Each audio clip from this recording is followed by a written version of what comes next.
seen as the only option for ease of transactions in desperate times, such as the outbreak of COVID-19 virus. Those left out of the digital economy could be hit hard. The problem is big. As you know, digital coverage in this region is very low, and compared to the national coverage, it's about 28%.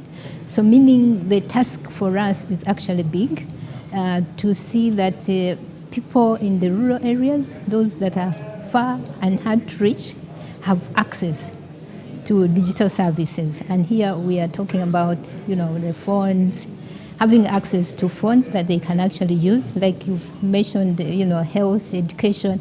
How can people access health information without having to go to a health center? However, weak or no internet infrastructure network continues to slow down efforts to reach those in rural communities.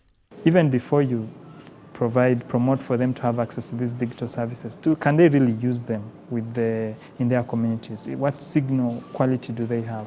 So I think the areas we see to intervene first, the so-called rails for them to access the rails, just the connectivity. And everything that we are creating as farmer databases are going to feed into one database. And we are going to have one unique digital ID that you will use across everything. So that journey has started. The United Nations Capital Development Fund says its strategy, leaving no one behind in the digital era, aims at elimination of obstacles that limit the reach of digital services for at least 1 million people in rural